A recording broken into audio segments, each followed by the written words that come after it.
Hi welcome back to my channel. ఈ రోజు కథ గుప్పెడంత మనసు 32వ భాగాన్ని వినేద్దాం. మాఘ అరుంధతి ఇంకా రాలేదేంటి అనుకుంటూ అరుని వెతుక్కుంటూ వస్తుంది. దూరాన అరుంధతి ఎవరితోనో మాట్లాడడం చూసి జాన్ అంటూ దగ్గరకొస్తుంది. మాఘ మాటలు విని అరుంధతి ఫేస్ వెనక్కి తిప్పి మాఘాని చూసి ఏం మాట్లాడకుండా నిల్చొనుంటుంది. ఎదురుగా వస్తున్న మాఘాని చూస్తూ ఉండిపోతాడు దేవ్. ఆ కళ్ళల్లో ఆరాధన, అంతకు మించిన ప్రేమ కనిపిస్తుంది మాఘాకి. మాఘ దేవ్ని గమనిస్తుంది. తన గుండె సడి పెరుగుతూ ఉంది. మనసులో తనే నీ వాడనిపిస్తుంది. మాఘ అరు దగ్గరకొచ్చి దేవ్ని చూస్తూ నించునుంటే దేవ్ కూడా మాఘాని చూస్తూ నించునుంటాడు. అరుంధతి ఇద్దరిని అలా చూస్తూ ఒక్కసారిగా వాళ్ళ చుట్టూ తిరుగుతూ మరీ చూస్తుంది. సూర్యుడు భూమి కూడా తిరుగుతూనే ఉన్నారు, కానీ వాళ్ళ మధ్య ఉన్న కాలం స్తంభించిపోయింది. ఆరు ఇద్దరి పక్కకొచ్చి, అంటే మధ్యలో నిల్చుని ఇద్దరి భుజాలపై తడుతుంది. అప్పుడే తేరుకుంటారు. అరుంధతి నవ్వుతూ, అక్క, ఇతను దేవ్ నాకు చాలా హెల్ప్ చేశాడు. అండ్ దేవ్, తిను మా మాఘ అక్క, తను కూడా నాకు చాలా హెల్ప్ చేసింది అంటుంది. మాఘ దేవ్ని గమనిస్తూ ఉంటుంది. దేవ్ మాఘ చూపులు తారలేక నేనే తారా అనేస్తూ కళ్ళలోకి చూస్తాడు. మాఘ ఆనంద బాష్పాలతో దేవ్ని హత్తుకుంటుంది. దేవ్ మాఘ చుట్టూ చెయ్యి వేసి అలా ఉండిపోతాడు. అరుంధతి నవ్వుకుంటూ దేవ్ భుజంపై మోచేయి పెట్టి, మా అక్కకి మీరు చాలా స్లో అని తెలియనట్టుంది అంటుంది. మాఘ వెంటనే దేవ్కి దూరం జరిగి అరుంధతిని చూస్తుంటే అరు కూడా దేవ్పై చేయి తీసేసి, నిజమక్క, దేవ్ చాలా స్లో. మాఘ నవ్వుతూ, నాకు తెలుసు అంటూ దేవ్ చేయి చుట్టేస్తూ నిలబడుతుంది. అరుంధతి నవ్వుతూ, సరే మరి నేను వెళ్తాను, ఈవినింగ్కి వచ్చే నువ్వు అంటూ వెళ్ళిపోతుంది. మాఘ దేవ్ అక్కడే కాసేపు కూర్చొని ఉంటారు. దేవ్ మౌనంగా ఉంటాడు. మాఘ ఇప్పటికి కూడా నాతో మాట్లాడడానికి ఏమీ లేవా అంటుంది. దేవ్ చిన్న నవ్వు నవ్వి, చాలా ఉన్నాయి, కానీ నువ్వు పక్కన ఉండడంతో హృదయం చేసే గోలని ఆస్వాదిస్తున్నాను అంటాడు. మాఘ నవ్వుతూ, సరే పద ఎక్కడికైనా వెళ్దాం అన్నాడు. దేవ్ సరే అని ఫస్ట్ ఒక టెంపుల్కి తీసుకుని వెళ్తాడు. మాఘ దేవ్తో లోపలికి వెళ్తూ, ఆ రోజు అరుతో గుడికి వెళ్ళినప్పుడు అరు చెప్పడం వల్ల దేవుని తలుచుకుని తన ప్రేమ తనకి దగ్గర కావాలని కోరుకుంటుంది కదా. ఇప్పుడు దేవ్ తన దగ్గరికి వచ్చేస్తాడు కదా. మాఘ ఇప్పుడు మనస్ఫూర్తిగా ఆనందంగా ఉంటుంది. ఇద్దరు దర్శనం చేసుకొని అక్కడే కాసేపు కూర్చొని మాట్లాడుకుంటూ ఉంటారు. దేవ్ ఎక్కువ మాట్లాడు, మాఘ మాట్లాడిస్తుందిలేండి. అక్కడి నుంచి ఒక రెస్టారెంట్కి వెళ్ళి భోజనం చేస్తారు. మాఘకి షాపింగ్ నచ్చదు, కానీ దేవ్ ఏదైనా తీసుకో అని బలవంతంగా తీసుకుని వెళ్తాడు. అలా కాలం తెలియకుండా కాలాన్ని గడిపేస్తారు. అరు కార్లో వెళ్తూ సాంగ్స్ వింటూ ఉంటుంది. అప్పుడే అమ్మలోనే ఉన్న కమ్మదనం అనే సాంగ్ పాడడం ఆపేసి, అమ్మ అమ్మ ఎలా ఉంది, అసలు ఉందో లేదో కూడా నాకు చెప్పలేదే, నేనెలా అడగడం మర్చిపోయాను అనుకుంటూ కార్తిక్కి కాల్ చేస్తుంది. బట్ కార్తిక్ ఫోన్ లిఫ్ట్ చేయడు. అప్పటికే వీళ్ళు ఉండే ఫ్లాట్కి వచ్చేస్తుంది అరు. వెంటనే కార్ దిగి లోపలికెళ్ళి మళ్ళీ కార్తిక్కి ఫోన్ చేస్తుంది, కానీ కార్తిక్ లిఫ్ట్ చేయడు. అరు ఫోన్ పక్కన పెట్టి పడుకున్నాడేమో, తన ఇండియాలో లేడు కదా అని నిరాశగా కూర్చుంటుంది. అప్పుడే అనుకోకుండా అంజు ఫోన్ చేస్తుంది అరుంధతికి. అరుంధతి ఫోన్ లిఫ్ట్ చేసి, అంజు ఎలా ఉన్నావు? బాగున్నాను, కానీ అమెరికా వెళ్తున్నావా అంది అంజు. లేదే, ఇప్పుడే వెళ్ళను అంది. అయితే రేపింటికి రా. ఎందుకు అంది. రా, నీతో మాట్లాడాలి అంది అంజు. సరే అంటుంది అరుంధతి. అంజు వచ్చాక మాట్లాడుకుందాం, బాయ్ అంటూ పెట్టేసింది. అరు కూడా బాయ్ అని ఫోన్ పెట్టేసి ఏదో తిన్నాను అంటే తిన్నానన్నట్టు తిని టీవీ చూస్తూ కూర్చునుంది. అంజనా గారి దగ్గరకు వచ్చిన అంజు, రేపు రమ్మని చెప్పానత్తా అంటుంది. అంజనా గారు నెమ్మదిగా, నా కూతురు అరుంధతి అని ఎవరికీ తెలియదు కదా, రేపు అందరికీ సర్ప్రైజ్ ఇద్దాం అంటుంది. సరే అత్త అంటుంది అంజు కూడా. అంజనా గారు ఒక 2 కవర్స్ ఇచ్చి, ఇవి నీకు ధర్మాకి అంటారు. అంజు నవ్వుతూ తీసుకుంటుంది. అంజనా గారు ఓపెన్ చేసి చూడు అంటారు. అంజు సరే అని ఓపెన్ చేస్తుంది. వాటిని చూసి, అత్త, అంటే మీ ఇద్దరికీ కార్యం జరపలేదంటగా, నా కొడుకు నా కోసం వచ్చాడంట కదా, కార్తీక్ చెప్పాడు, అందుకే కార్యం బట్టలు తీసుకున్నాను దగ్గరుంచి, నీ దగ్గరే ఉంచు, ఈరోజే మీ కార్యానికి ముహూర్తం తెలుసుకుంటాను అన్నారు. అంజు సైలెంట్గా తలదించేస్తుంది. అంత సిగ్గుపడికే నా కొడుకు అసలే మొహమాటస్తుడు అంటారు అంజనా గారు. అంజు నవ్వుతూ అక్కడి నుంచి వెళ్ళిపోతుంది. అంజనా గారు కొన్ని కవర్స్ తీసుకుని వెళ్ళి రాజయ్య గారికి, సుగుణ గారికి ఇచ్చాక అరుంధతి గారి దగ్గరికి వెళ్ళి, అమ్మా, నీ కోసం నెమలి కంఠం రంగు చీర, నాన్న కోసం పట్టుపంచె అంటూ నవ్వుతూ ఇస్తుంది. అరుంధతి గారు అంజనా గారి నుదుటి మీద ముద్దు పెట్టి అంజనా గారి కోసం దాచి ఉంచిన నగలిస్తారు. అంజనా గారు, ఇప్పుడు ఎందుకు అని అంటే అరుంధతి గారు, ఇప్పటికే చాలా సమయం అయిపోయింది, తీసుకో అంటారు. సరే అని అవి తీసుకుని అమ్మా అంటూ ఏదో చెప్తారు. అంజనా గారు, అరుంధతి గారు నవ్వి అలాగే చెప్తాను వస్తారు అంటారు. 'అంజనా గారు, ఇప్పటికే చాలా సమయం అయిపోయింది, తీసుకో' అంటారు. సరే అని అవి తీసుకుని అమ్మా అంటూ ఏదో చెప్తారు. 'అంజనా గారు, 'అరుంధతి గారు నవ్వి అలాగే చెప్తాను, వస్తారు' అంటారు. 'సరే' అని అవి తీసుకుని అమ్మా అంటూ ఏదో చెప్తారు. 'అంజనా గారు, అంజన గారు పద్మ గారి దగ్గరికి వెళ్ళి విష్ణు గారితో కాసేపు మాట్లాడి పంతులు గారిని పిలిపించి ధర్మ అంజుల కార్యానికి ముహూర్తం పెట్టిస్తారు. పంతులు గారు రేపు రాత్రికి ముహూర్తం ఉందని చెప్పి వెళ్ళిపోతాడు. అంజన గారు కూడా పద్మ విష్ణు గారితో అంతా మాట్లాడి ఇంటికొచ్చేసి రాజయ్య గారికి సుగుణ గారికి కూడా చెప్పి రూమ్కి వెళ్ళిపోతారు. రూమ్లోకి వచ్చిన అంజన గారితో భార్గవ్ గారు, నీకు చాలా ఆనందాన్ని దూరం చేశాను కదా అంజన అంటాడు. భార్గవ్, నువ్వు అలా అనుకోకు. నువ్వు నన్ను ప్రేమించకపోతే నీలాంటి భర్త నాకు దొరికేవాడు కాదేమో, అరుంధతి లాంటి కూతురు ఉండేది కాదేమో, ఎవరికెరుక, నువ్వు ఎక్కువ ఆలోచించుకు అంటుంది. ఇక అంజన గారు భార్గవ్ గారు నార్మల్గా మాట్లాడుకుంటూ ఉంటారు. భ్రమరా గారు అంజన గారిపై అందరూ చూపించే ప్రేమను చూసి, నాకు ఇలాంటి ప్రేమ జన్మలో దొరకదు, నాలో ఆలోచించే వాళ్ళకి ప్రశాంతత కూడా ఉండదు, నా చేతులారా భర్తని చంపుకున్న రాక్షసుని నేను అనుకుంటూ బాధపడుతూ తనలోనే తాను కుమిలిపోతూ ఉంటారు. కార్తీక్ అరుంధతికి ఫోన్ చేశాక ఆ ఫోన్ పక్కన పెట్టి మర్చిపోతాడు. తన పర్సనల్ ఫోన్కి అంజుని కిడ్నాప్ చేసిన వ్యక్తి డీటెయిల్స్ వస్తే అక్కడికి వెళ్తాడు.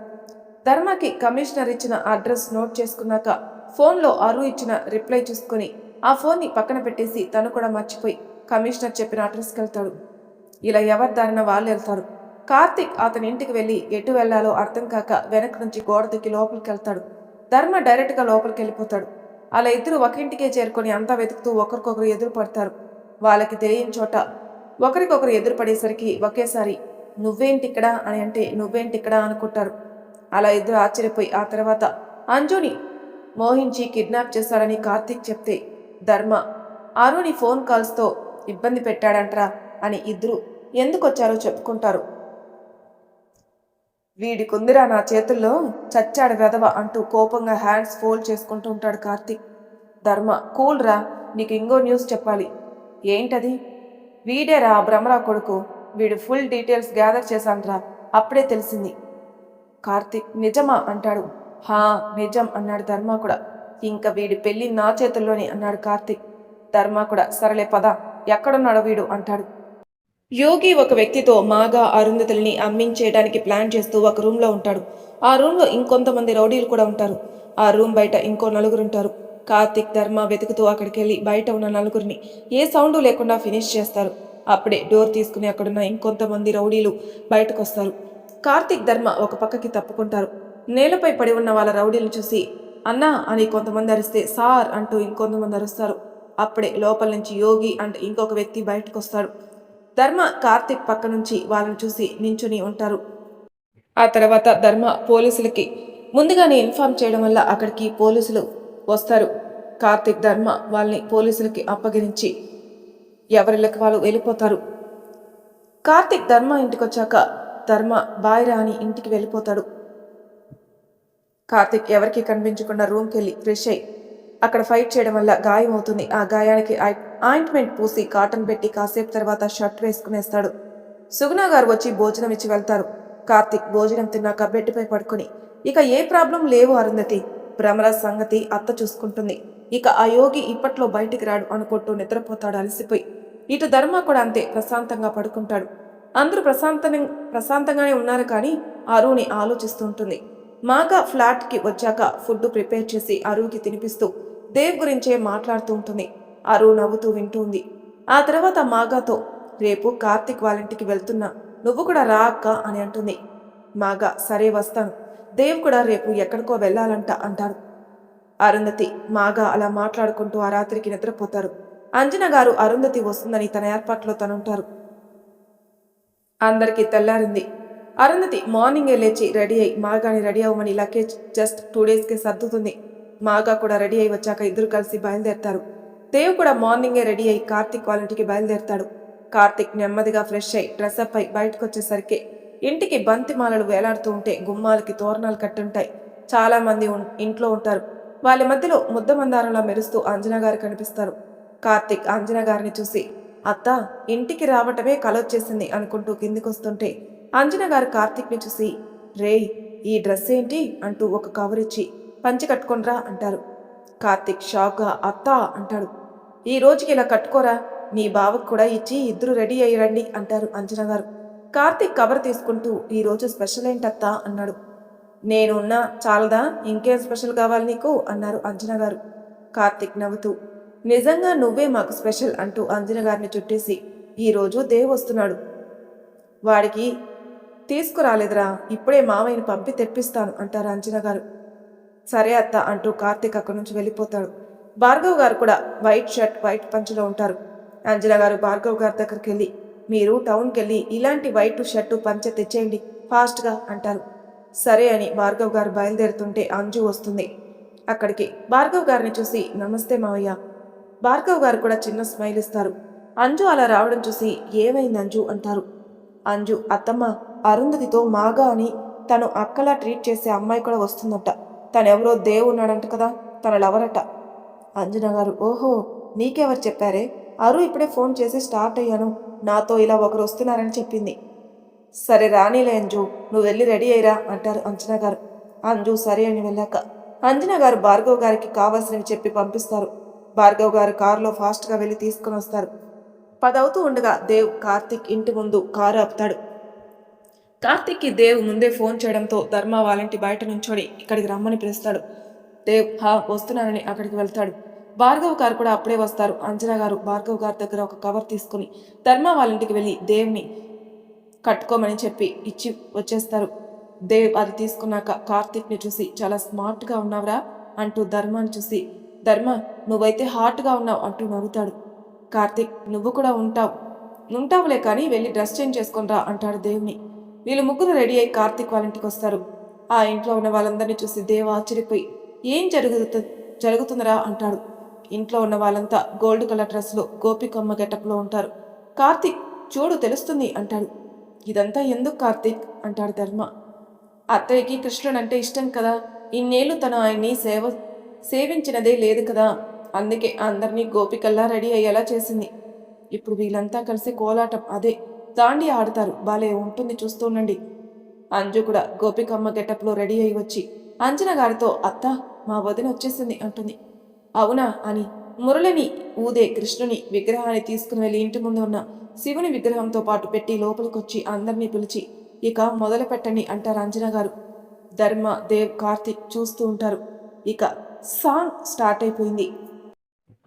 కార్ నుంచి దిగి బయట జరుగుతున్న హడావిని చూసి ఆ సాంగ్ విని మాగాని తీసుకుని లోపలికి ఫాస్ట్గా వచ్చి ఆ కృష్ణుడి విగ్రహం దగ్గర వెళ్ళిపోతుంది.